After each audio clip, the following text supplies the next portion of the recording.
Bueno, Dios les bendiga. Vamos a comenzar esta mañana. Vamos a abrir nuestras Biblias. Aleluya.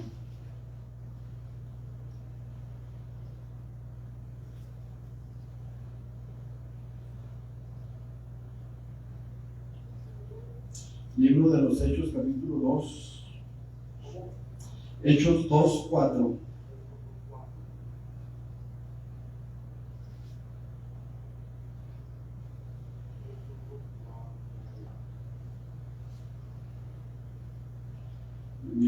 Cuando lo tengan. Dice la palabra del Señor de la siguiente manera: y fueron todos llenos del Espíritu Santo y comenzaron a hablar en otras lenguas según el Espíritu les daba que hablasen.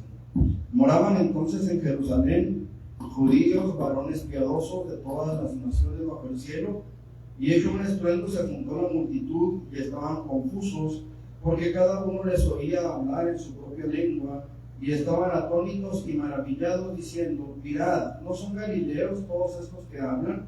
¿Cómo pues les oímos nosotros hablar cada uno en nuestra lengua en la que hemos nacido?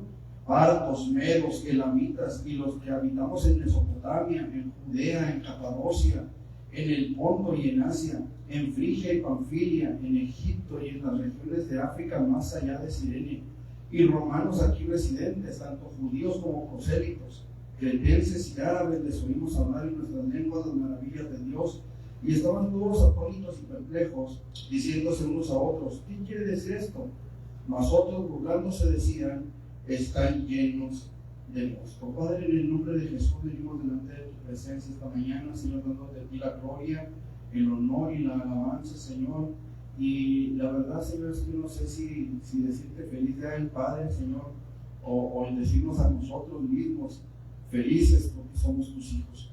Señor, gracias te damos porque en esta mañana sabemos que tú estás con nosotros y que hablarás a nuestras vidas, Señor, porque tú eres bueno, porque tú eres fiel, Señor, y sabemos que tienes un propósito de gloria para nosotros, Padre. En el nombre de Jesús, muchas gracias, Señor. Amén. Amén. Gloria a Dios. La semana pasada estuvimos hablando, hemos estado hablando sobre el bautismo en el Espíritu Santo ya por varios domingos y por bastante tiempo, creo. Ya hemos estado teniendo algunos mensajes en los cuales el Señor nos ha estado hablando respecto a la necesidad que tenemos del Espíritu Santo en nuestras vidas. Una de las cosas, uno de los frutos o consecuencias, que así lo queremos o lo podemos llamar, son las cosas que el Espíritu Santo produce en nuestras vidas o provoca en nuestras vidas. Y hablamos la semana pasada de que el Espíritu Santo, sí, por favor, produce el valor personal y el poder del Espíritu en la vida del creyente para hacer hazañas en el nombre de Jesucristo y darle eficacia a su testimonio y predicación, ¿sí? Cuando nosotros somos llenos del Espíritu Santo, entonces podemos predicar con autoridad, podemos predicar con valor, podemos predicar, y vamos a ir viendo que las señales que Dios va a ir haciendo en respaldo a la predicación de su palabra. Dios siempre va a estar ahí para sostener su palabra. Cuando nosotros leemos la historia de Samuel, por ejemplo, en la historia de Samuel, al final de sus días, vamos a notar algo que la palabra del Señor nos dice con relación a él, y dice que nunca Dios permitió que las palabras de Samuel cayeran al suelo, que nunca las palabras de Samuel quedaron sin respaldo. Siempre Dios respaldó a Samuel, siempre Dios estuvo con Samuel hasta el último de sus días. ¿Por qué? Porque Samuel buscaba la presencia de Dios. Samuel buscaba que Dios le dirigiera. Samuel siempre estuvo ahí. ¿Cuánto más ahora, hermanos, que el Espíritu Santo ha descendido a la iglesia y está en la iglesia de forma permanente? Entonces, siempre podremos contar con el respaldo de Dios en la vida del creyente. Cuando el Espíritu Santo está ahí, vamos a ver, hermanos, ese respaldo y vamos a ver esas obras de parte de Dios. Vamos al libro de los Hechos, en el versículo 14 al 42, del capítulo 2. Sí, del 14 al 42. Dice, entonces Pedro, poniéndose en pie con los 11, alzó la voz y les habló diciendo: varones judíos y todos los que habitáis en Jerusalén, esto os sea notorio y oíd mis palabras. Y entonces Pedro, dice, comienza a hablarles, a decirles una profecía que había sido escrita muchos siglos antes por el profeta Joel, ¿sí? Y empieza a decirle: en los postreros días, dice Dios, derramaré de mi espíritu, versículo 17, sobre toda carne, y vuestros hijos y vuestras hijas profetizarán, vuestros jóvenes verán visiones, y vuestros ancianos soñarán sueños. Esto es, hermano, una señal de que el Espíritu Santo está en la iglesia, ¿sí? Cuando vemos que se predica la palabra, cuando vemos que hay señales, cuando vemos que hay un mover espiritual. Ahora, aquí nosotros necesitamos tener bien claro cuándo es el Espíritu Santo el que está obrando en nuestras vidas. ¿Por qué, hermanos? Porque hay una línea muy delgada entre las emociones y el mover espiritual. Hay una línea muy delgada entre lo que nosotros humanamente provocamos y otra cosa es lo que Dios está haciendo. Ahora, también tenemos que tener el cuidado, hermanos, de saber siempre que estamos en comunión con Dios, porque también hay señales que se van a hacer que son señales engañosas. Pues ahí es donde nosotros necesitamos buscar que el Espíritu Santo nos dé esa dirección, ese discernimiento espiritual que necesitamos, ¿sí? Seguimos en el 4:31, ahí mismo en el libro de los Hechos, 4:31. Sí, dice la palabra del Señor de la siguiente manera: cuando hubieron orado, el lugar en que estaban congregados tembló, y todos fueron llenos del Espíritu Santo y hablaban con denuedo la palabra de Dios. Había autoridad, eso es denuedo, valor, autoridad, poder para predicar la palabra, eso es el denuedo, ¿sí? Alguien decía por ahí el de nuevo. Bueno, de nuevo eso será algo otra vez, ¿sí? Pero de nuevo significa autoridad, de nuevo significa poder, de nuevo es cuando hablas la palabra de Dios, y por mucho que haya quien se oponga, siempre habrá palabra de Dios que haga callar cualquier argumento contrario a la palabra de Dios. Dice la palabra del Señor que las armas de nuestra milicia no son ¿qué? Carnales, sino poderosas en Dios para la destrucción de fortalezas. ¿Cómo se destruyen las fortalezas? Dice la palabra: derribando argumentos y toda altivez que se levante contra el conocimiento del Hijo de Dios. Entonces, cuando nosotros somos llenos del Espíritu Santo, Dios va a dar palabras de autoridad para predicar la palabra de Dios. ¿Estamos? Ahora, es la misma llenura del Espíritu Santo la que provoca un cambio radical en el corazón del creyente. Pedro, decíamos la semana pasada, fue un hombre que negó a Jesús por lo menos 3 veces, ¿sí? Y es el mismo hombre que se levanta el día de Pentecostés para hablarle a la multitud. Ahora, escuchen esto, porque a lo mejor este es un detalle que no sabemos o que no hemos oído antes. En Jerusalén hay un edificio que se conoce como el Aposento Alto. Tradicionalmente es ese lugar donde el Espíritu Santo descendió el día de Pentecostés. Ahorita en ese lugar hay un salón bastante grande, bastante amplio, donde se supone que estuvieron los 120 reunidos. Es un salón. Ok, según lo que dicen los historiadores y lo que dice la arqueología, ese salón no existía en el tiempo de Jesús.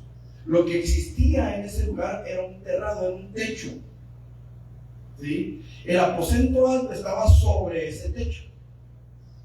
Cuando hablamos del aposento donde Jesús tomó la Santa Cena con los discípulos, estamos hablando de esa habitación que había en el techo, ¿sí? Como cuando usted tiene una casa y le pone un cuartito arriba, un cuartito, no sé, de huéspedes o para tener tiliches o para tener herramientas, cosas así, en la azotea. Así era el lugar donde Jesús se reunió con sus discípulos para tomar la cena. Pero cuando el Espíritu Santo desciende, los 120 no hubieran cabido en ese pequeño cuarto, estaban en el techo donde estaba ese cuarto. Por eso es que la gente se acercó y escuchó, porque ellos no estaban encerrados en 4 paredes, estaban al aire libre, en el techo, y la gente que estaba alrededor de ese edificio en la calle los podía ver y los podía oír. Entonces, cuando Pedro se levanta y empieza a decirle a la gente que esto era la manifestación o la respuesta al cumplimiento a la profecía de Joel, la gente lo podía ver desde abajo, desde la calle, lo podían ver y oír porque estaban sobre ese techo. Ese es un detalle que la arqueología nos dice, ¿sí? No está ahí en la Biblia, no dice que estaban en el techo, no dice que estaban en un cuarto, dice que estaban en el aposento alto, y el aposento alto estaba sobre ese techo. ¿Estamos hasta aquí? ¿Sí queda claro? Amén. Amén. Ok, por eso este detalle es interesante, porque Pedro, que había negado a Jesús 3 veces, ahora estaba parado sobre un techo, proclamando desde las azoteas, como dice la palabra del Señor, ¿verdad? Proclamando desde una azotea la palabra de Dios, el cumplimiento de una profecía. Ese hombre que había negado a Jesús, ahora tenía el valor de pararse en un techo, a hablarle a la gente, a explicarle a la gente lo que era el cumplimiento de una profecía. ¿Quién puede hacer ese cambio en una persona? Solamente el Espíritu Santo. ¿Estamos? Aunque Pedro era impulsivo, lo hemos visto y lo vamos a ver ahorita en el mensaje, era un hombre impulsivo, era un hombre que se aventaba, era un hombre que sacaba la espada, que no simplemente ponte a sacar la espada, aunque nomás fuera una espada y vinieran un montón en contra, no titubeó y sacó la espada. Era un hombre, como le dicen ahí, de pocas pulgas, ¿no? Era un hombre que no le tenía. Sin embargo, y usted y yo a lo mejor lo hemos experimentado alguna vez, cuando se trata de las cosas espirituales, a veces hay un cierto temorcito. Yo les pregunto, ¿cuántas veces usted, si es que es el caso, pero cuántas veces les ha pasado que van por la calle cantando alguna alabanza que se les vino a la mente y empiezan a cantarla, y viene alguien de frente con el sentido contrario y como que bajan la voz, o a veces hasta deja de cantar, ya cuando pasa la persona sigue cantando? A veces pasa. He escuchado a mucha gente decir a mucha gente le pasa. Pedro se levantó en el techo a hablar, a proclamar el mensaje de Jesucristo, siendo quien lo había negado 3 veces. Ahora pasa la curación del cojo, ¿sí? El que estaba ahí sentado en la puerta hermosa del templo. Y les preguntan, ¿verdad?, ¿con qué potestad o en qué nombre han hecho ustedes esto? Y Pedro, el que le negó 3 veces, les dice: sepan que en el nombre de Jesucristo de Nazaret, al que ustedes crucificaron y que Dios lo levantó de los muertos, en su nombre estamos en su presencia y sangre. Fíjense qué palabras usó Pedro: el que ustedes mataron y que Dios resucitó. Ya lo explicamos la semana pasada, no viendo mucho detalle con esto, pero qué importante es. Vale, ahí mismo, o sea, como decimos aquí en México, ¿no?, les echó la barrota. Ustedes lo mataron, pero Dios lo levantó de los muertos. O sea, ¿a quién le hacemos caso? Finalmente, ¿no? Al que ustedes mataron y que Dios lo levantó de los muertos, ¿a quién le hacemos caso? ¿A ustedes o a Dios? ¿A ustedes que lo crucificaron o a Dios que lo levantó de los muertos? ¿A quién le hacemos caso? O sea, noten, hermanos, el cambio radical en la vida de Pedro al ser lleno del Espíritu Santo. ¿Sí? Al ser lleno del Espíritu Santo. Otro resultado, hermanos, del bautismo en el Espíritu Santo, otros resultados son las declaraciones proféticas y de alabanza. Cuando nosotros somos llenos del Espíritu Santo, hermanos, podemos hablar un mensaje que no viene de nosotros. Eso es profecía, hermanos. No sé si les expliqué la diferencia entre profecía y oráculo. Por ejemplo, el libro de Daniel. Nosotros, los creyentes, los cristianos, tenemos el libro de Daniel como un libro profético. ¿Sí? Ok. Para los judíos, Daniel no es un profeta. Daniel es un oráculo. ¿Cuál es la diferencia? La diferencia es que los profetas confrontaron al pueblo con la palabra de Dios, con la voluntad de Dios. ¿Sí? Daniel no confronta. Daniel da una visión del futuro. ¿Sí? Ahora, para nosotros es profecía porque Daniel está anunciando algo que no nació de él. Por eso para nosotros es profecía. ¿Sí? Pero para el pueblo de Israel no es profecía, es un oráculo que está anunciando sucesos por venir. No sé si me expliqué la diferencia. ¿Sí me entendieron la diferencia? Profecía es cuando el mensaje confronta al pueblo con Dios. Ahora, cuando digo confronta, no necesariamente tiene que ser que Dios nos esté acusando de algo. A veces Dios nos puede estar hablando palabras de amor, de gracia, de misericordia. Si yo le digo, porque de tal manera amó Dios al mundo que ha dado a su Hijo unigénito para que todo aquel que le cree no se pierda, mas tenga vida eterna, yo lo estoy confrontando con ese mensaje. ¿Sí? Ahora, ¿en qué momento entra la confrontación con ese mensaje? En el momento en el que si usted es pecador y le presento esa palabra, lo estoy confrontando con esa palabra. ¿Sí me explico? Si yo se lo digo a usted como creyente, entonces ese mensaje es un mensaje de parte de Dios para usted. Dios lo amó a usted y por eso está usted aquí. Es un mensaje que viene de parte de Dios para darle aliento, para darle fortaleza. Una declaración de amor. Es una profecía, un mensaje que no viene de parte del predicador. Entonces, el oráculo es un mensaje que anuncia el futuro. Que anuncia el futuro. ¿Vamos? ¿Hasta aquí? Ok, entonces, las declaraciones proféticas y de alabanza. Escuche, hermano. Cuando nosotros somos llenos del Espíritu Santo y alabamos a Dios, podemos entrar en un ambiente de adoración muy diferente a cuando se menciona el nombre de Dios en cualquier canción, en cualquier oración, en cualquier situación donde se esperaría que Dios se mueva. Por ejemplo, y no lo digo por ofender a nadie ni por menospreciar a nadie, pero ¿cuántos han estado en un ambiente de una misa, por ejemplo? ¿Usted? ¿Quién más? ¿Betty? En una misa. ¿Se siente igual estar en una misa, estar en un culto? Ahora, las dos cosas, la misa y el culto, son básicamente es la misma cosa. La misa es un culto, es una forma de culto.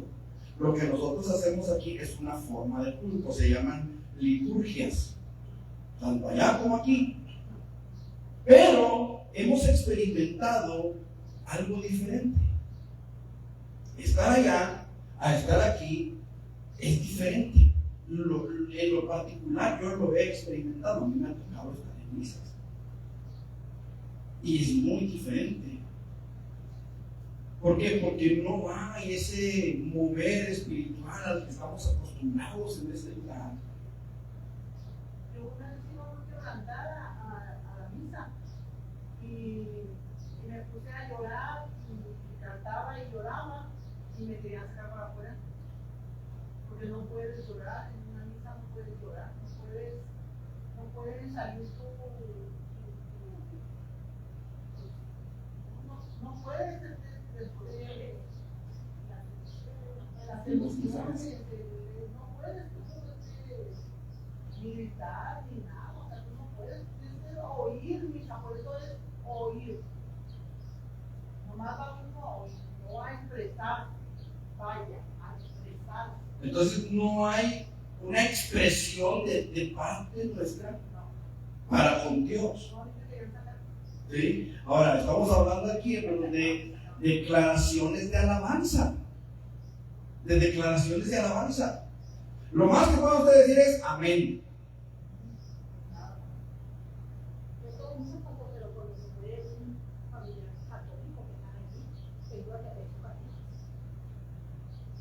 yo estaba ahí. No sé que usted estaba en la puerta.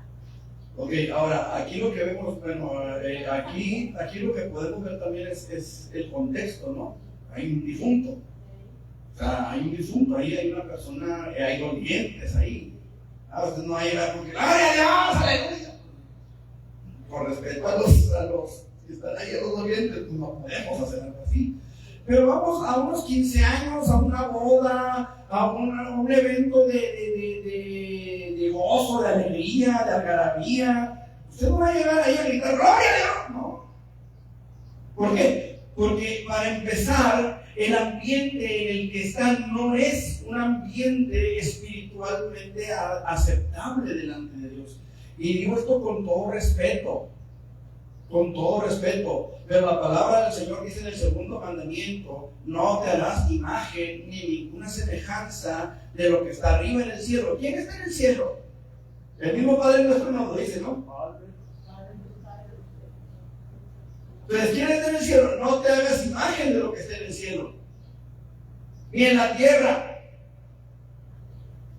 ni debajo de las aguas de la tierra.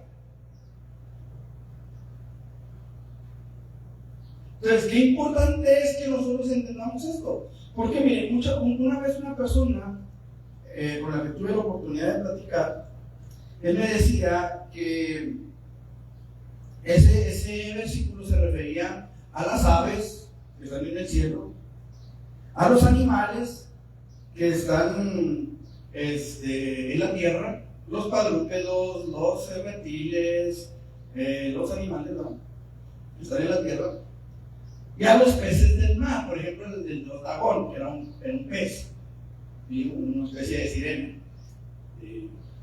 ¿Cómo se llaman los alacianas marrones, que son marrones, que son machos? Tritones, una especie de tritón. Y él me decía, no, es que a eso se refiere, no se refiere a las vírgenes, no se refiere a los santos. Vamos allá a Deuteronomio, capítulo 4:16. Deuteronomio 4:16. Dice, bueno, desde el 15 y 16.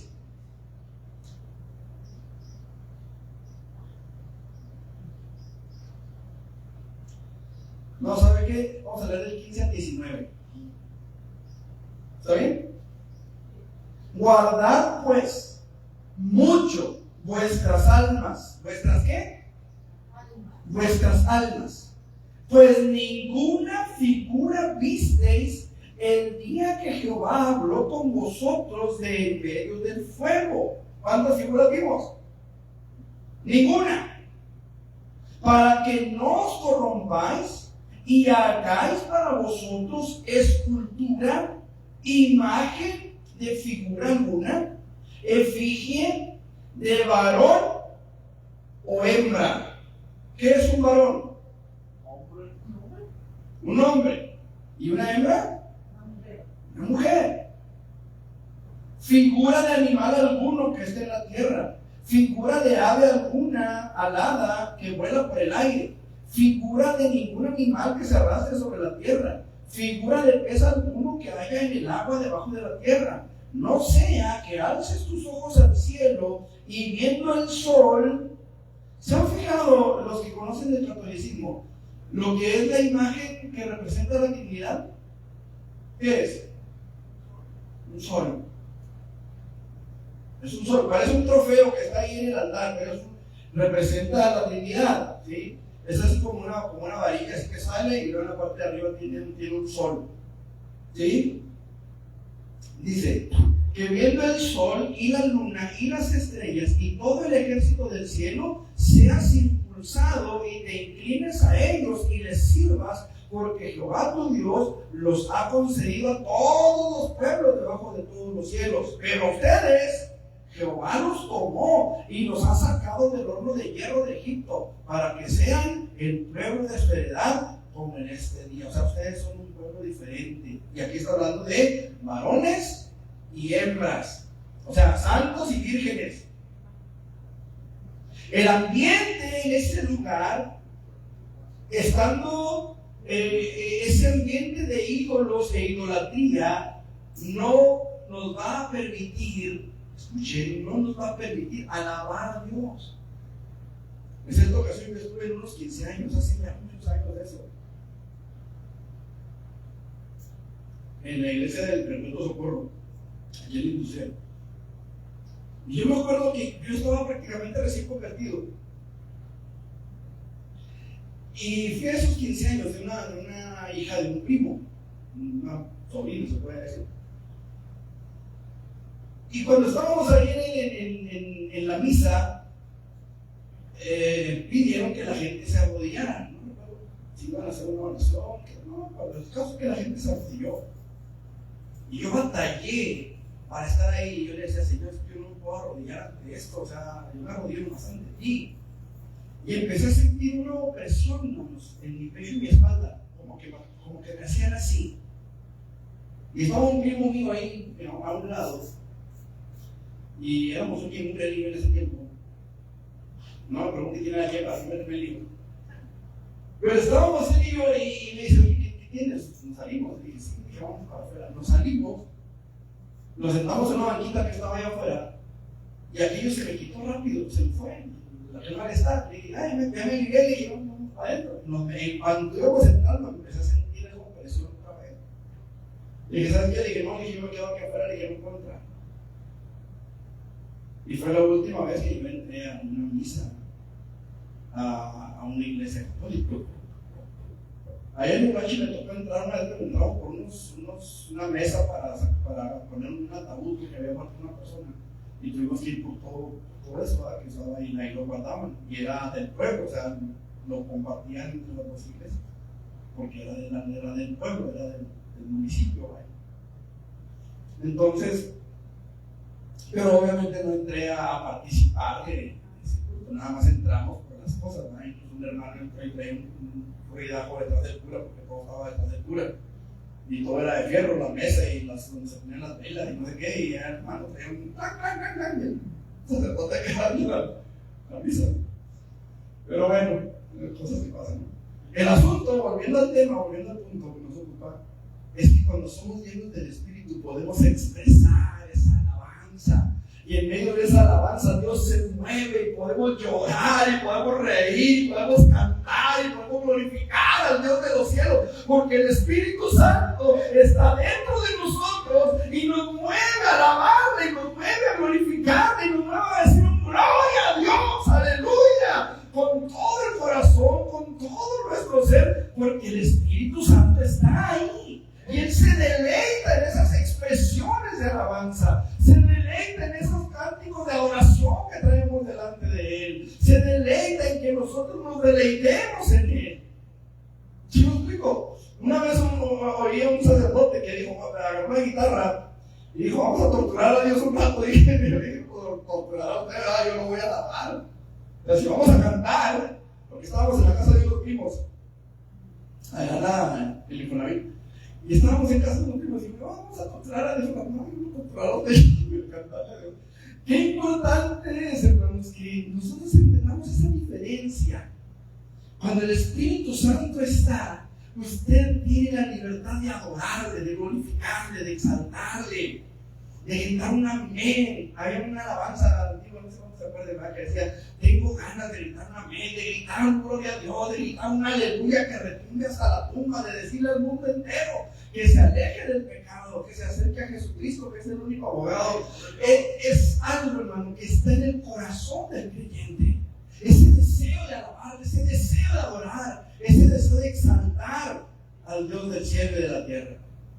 Cuando yo me convertí, bueno, ya el Señor andaba pasando conmigo, y tenía una compañera de mi trabajo que me decía, me gocé mucho en el culto, en la alabanza estuvo preciosa y que no sé qué tanto. Y luego le decía yo, también en la misa estuvo muy bonito. Y luego, el siguiente domingo que fui, ya Dios estaba tratando conmigo, estaba tratando conmigo.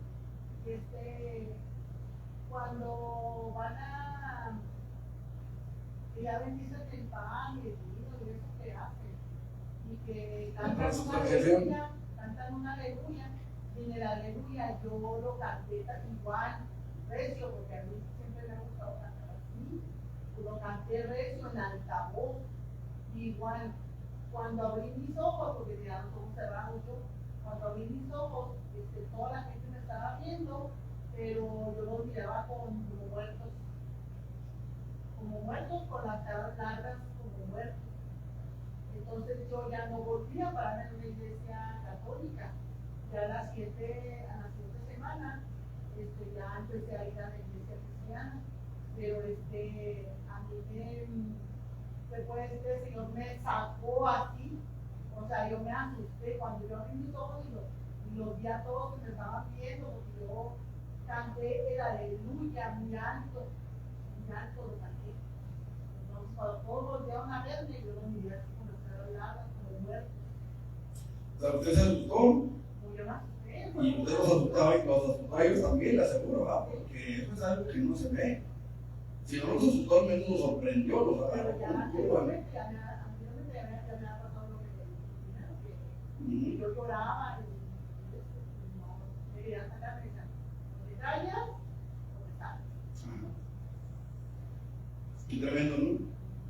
Ok, también, hermanos, cuando la presencia del Espíritu Santo está en la vida del creyente, Dios da una mayor sensibilidad en cuanto al pecado que aflige al Espíritu de Dios. Hechos 17:16, ¿qué dice?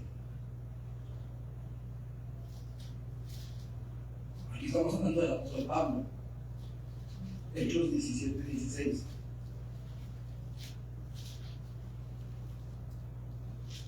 Mientras Pablo los esperaba en Atenas, su espíritu se ennoblecía viendo la ciudad entregada a la idolatría. Mientras Pablo los esperaba en Atenas, es decir, a Timoteo y a Silas, mientras Pablo los esperaba en Atenas, dice, su espíritu se enardecía al ver al pueblo, a la ciudad entera entregada a la idolatría. ¿Cómo estaría la cosa que tenían un altar al Dios no conocido? Al Dios no conocido tenían, por si algunos se nos pasa, dijeron ellos, ¿verdad? Bueno, en realidad ese altar tiene una historia. ¿Sí saben la historia de ese altar? Resulta de que hubo una peste ahí en Roma, en Grecia, hubo una peste en Grecia, que empezó a haber una mortandad muy grande, y estos empezaron a clamar a todos sus dioses uno por uno, y no había respuesta, no había nadie que respondiera. Entonces, por ahí uno de los sabios, usted sabe que los griegos eran bien sabios, ¿verdad? Bien sabios todos ellos. Y uno dijo, a lo mejor hay un Dios que nosotros no conocemos. A lo mejor ese Dios al que nosotros no conocemos tiene potestad sobre esta plaga. Vamos a hacer un altar a ese Dios y vamos a rendirle culto a ese Dios. Y a lo mejor ese Dios nos puede responder. Hicieron el altar y así lo pusieron, al Dios no conocido. Y empezaron a clamar al Dios que no conocían. Y la peste paró. Sí, pero ellos no sabían quién era, o sea, ellos no lo conocían. Por eso quedó ese altar ahí al Dios no conocido. Y Pablo les dice, a ese Dios que ustedes no conocen, es el que yo les anuncio. De ahí, ¿ande? Sí, o sea, él llegó y le dijo, en todo veo que son muy religiosos. Porque pasando entre sus calles, dijo, he visto un altar dedicado al Dios no conocido. Y en medio de todo eso, él aprovechó esta oportunidad para presentarles al Dios que ellos no conocían. Jehová de los ejércitos, a Jesucristo de Nazaret. ¿Sí? Ok, entonces, vemos aquí, hermanos, cómo Dios va a producir en nosotros, hermanos, ese deseo de que la gente conozca a Jesucristo. Va a abrir nuestros ojos a la necesidad de la gente, a la necesidad que la gente tiene de ser confrontada con el Dios que no conoce. El problema de muchos que hoy son cristianos, el hombre, es que si el Espíritu Santo no está, van a ver a la persona que necesita recibir palabra de Dios y van a guardar silencio. Ese es un problema serio, ¿no? Pero cuando el Espíritu Santo está y usted guarda silencio, el Espíritu Santo le va a redarguir. Y le va a decir, pudiste haberle dicho, pudiste haberle dicho, pudiste haberle hablado. Aunque no te oyera, aunque te mandara a la ferretería, ay, ¿cómo? Pero está ese sentir en el corazón del hombre, del creyente, de que hay algo que hacer, de que hay algo que decirle a esa persona.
Ahora, aquí tenemos que entender una cosa. No sé si hay algo que no le ha tratado correctamente, va, de la imagen que ella trae aquí colgada, no sé, porque si se molestó, porque no te la estudió de su ropa.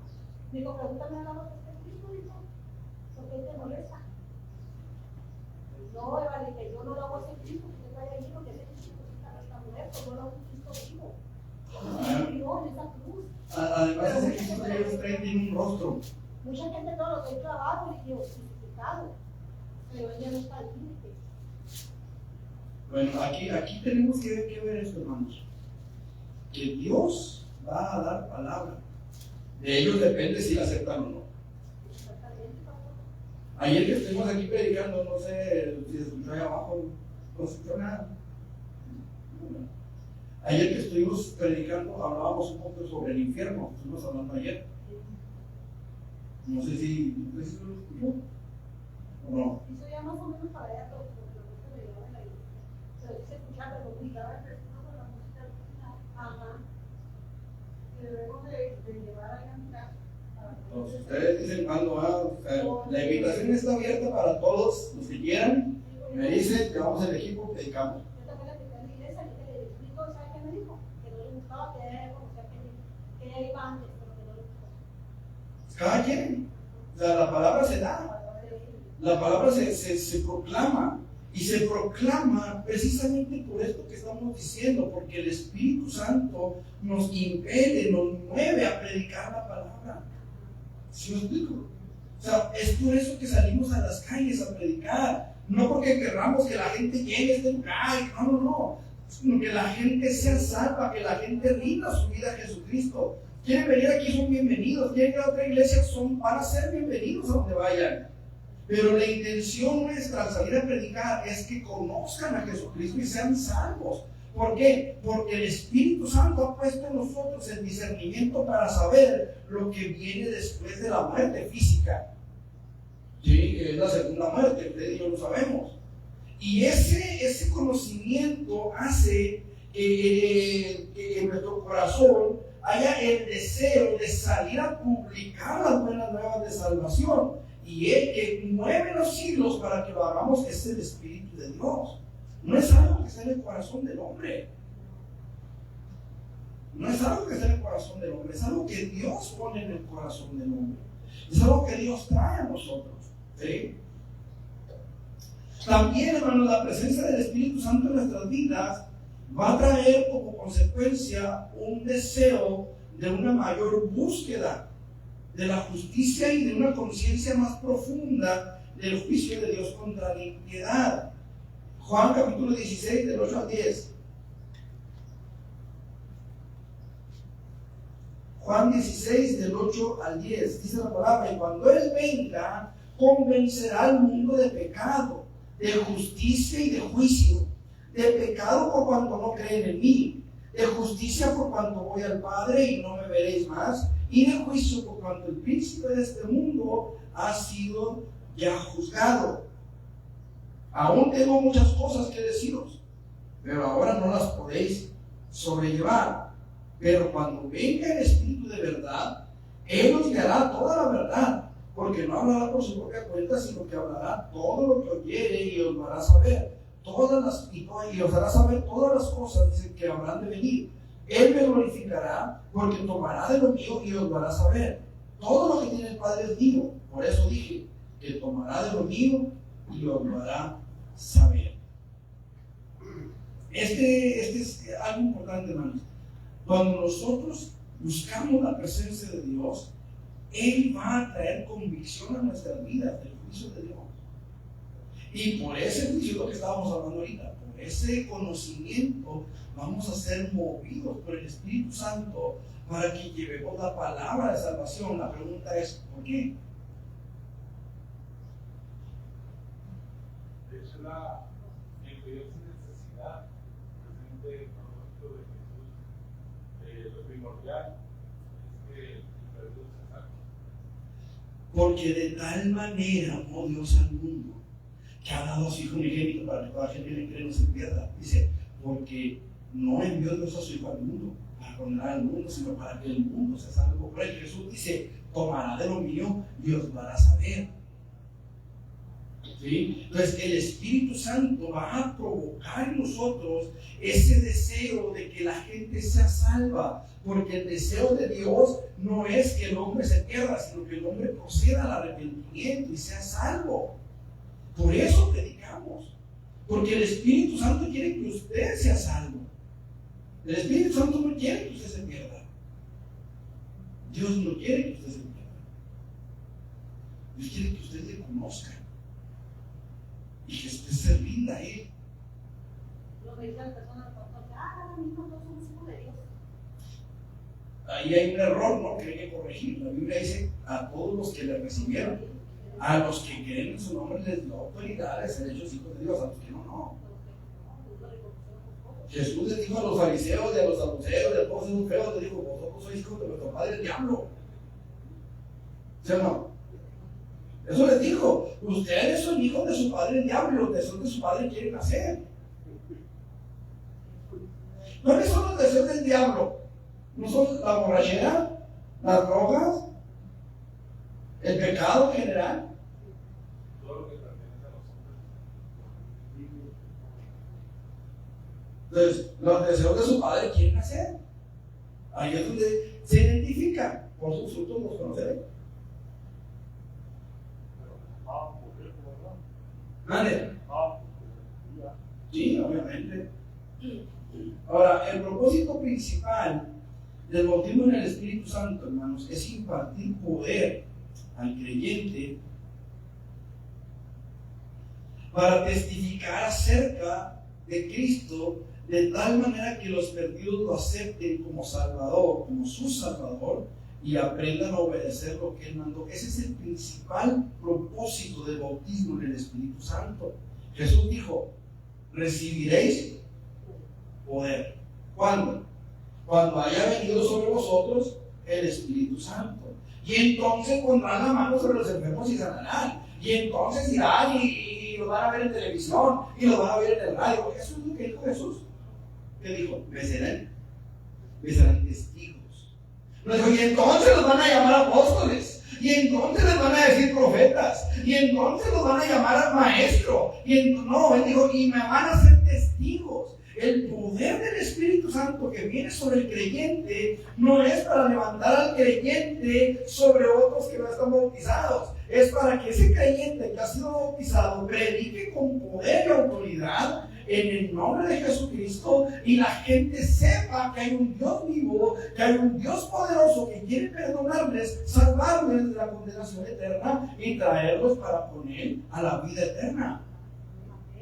Ese es el propósito del Espíritu Santo. No es que usted se busque con sus amigos, no es que usted venga a lucirse a la iglesia, no es que usted venga y ande trapeando el piso ahí cuando de repente va, hay gente que tira el piso y anda haciendo slam, ¿verdad?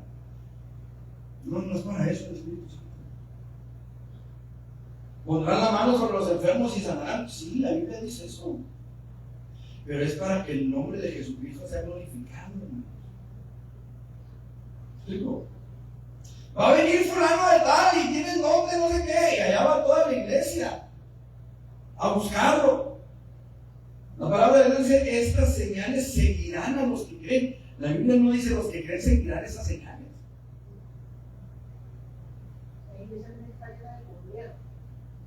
Entonces ahí necesitamos buscarlo.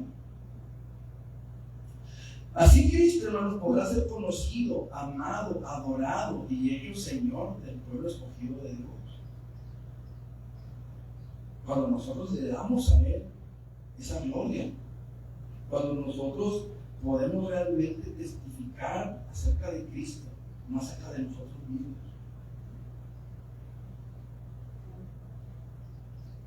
¿Sí me explico? No acerca de nosotros mismos. De repente viene gente, y nos predica y nos empiezan a dar todo su currículum. Y yo estuve, y yo fui, y yo anduve, y se vale como una aplicación para cuando estamos predicando, a dar algún testimonio de cuando anduvimos por allá, pero hasta ahí como testimonio, dándole la gloria al Señor, no a nosotros mismos. ¿Sí? ¿Por qué? Porque a ustedes de nada les va a edificar saber todas las que yo anduve allá, o todas las que tuvieron los hermanos Molina, o todas las que tuvieron los hermanos fulanos tan peregano, si no se le da la gloria a Dios por eso.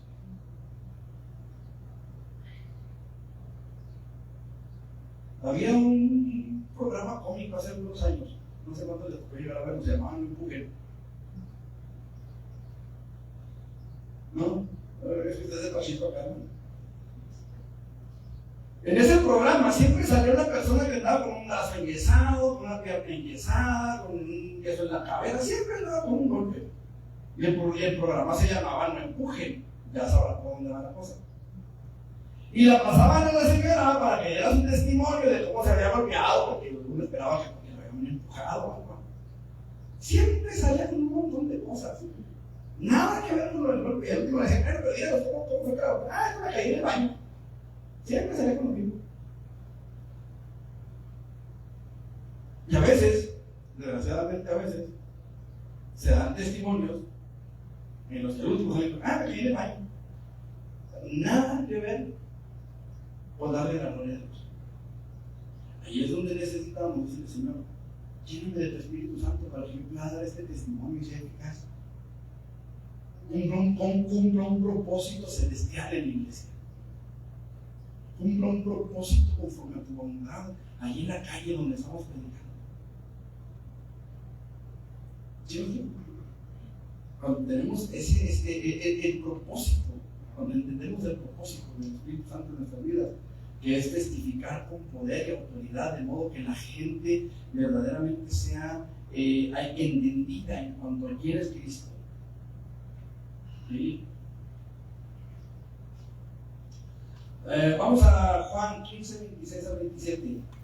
Bueno, 5, 23, Juan 5, 23.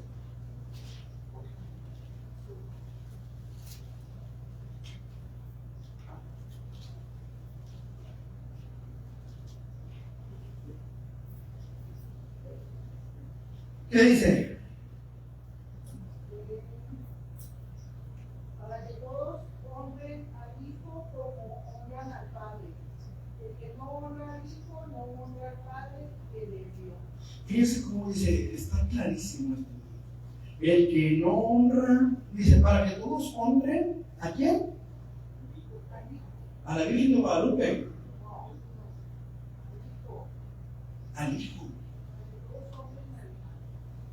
Para que todos honren al Hijo.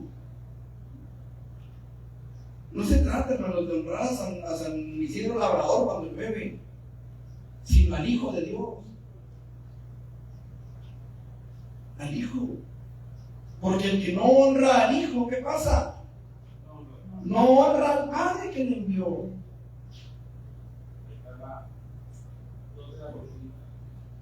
¿La qué? Dos de la Trinidad. ¿Sí? El que no honra al Hijo no honra al Padre que le envió. Ahora, qué importante es esto. Vamos al 15, ¿qué les dije? 26 y 27. Perdón, 26 al 27. Pero esto es, dice la palabra, para que se cumpla la palabra que está escrita en su ley. Sin causa me aborrecieron. Acá déjame decir otra cosa. Sí. 15:26. Aquí yo leí el 25, ¿verdad? Pero cuando venga el Consolador, a quien yo os enviaré del Padre, el Espíritu de verdad, el cual procede del Padre, Él dará testimonio acerca de mí. Ahí está la Trinidad completa otra vez. Es que mencionabas que hay dos personas de la Trinidad. Aquí está la Trinidad completa. ¿Sí? Pero cuando venga el Consolador, a quien yo enviaré del Padre, ¿sí? El Espíritu de verdad, el cual procede del Padre, Él dará testimonio acerca de mí, otra vez la Trinidad. ¿Sí? Y vosotros daréis testimonio también, porque habéis estado conmigo desde el principio. Ok, en Hechos 1:8, hermanos, la palabra de Dios no relaciona el bautismo en el Espíritu Santo con la salvación y la regeneración personal, sino con el poder dentro del creyente para testificar con eficacia. ¿Sí? ¿Qué quiere decir esto? Que el bautismo en el Espíritu Santo es diferente a la experiencia de la salvación y la regeneración personal. Son cosas totalmente diferentes. ¿Sí?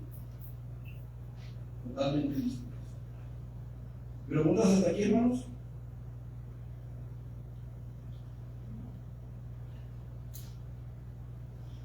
Muy bien, nos faltan entonces dos cosas por ver, hermanos, en cuanto al bautismo en el Espíritu Santo, en cuanto a los efectos.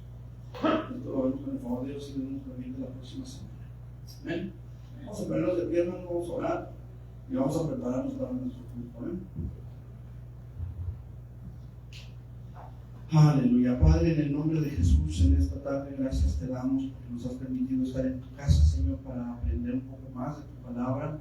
Te pedimos ahora, Señor, que sea tu nombre glorificado y que podamos ver tu gloria, Padre, en medio de nosotros, llenándonos, sanándonos, tocándonos, Señor, para la gloria de tu nombre, Padre. Llénanos de tu Espíritu Santo, Señor, esta mañana.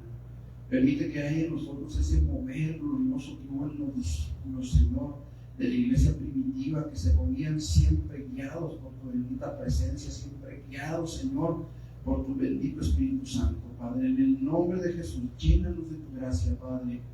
Ayúdanos para que podamos crecer y madurar como hijos tuyos. En el nombre de Jesús. Amén. Amén. Dios bendiga, hermanos. Vamos a prepararnos para el culto.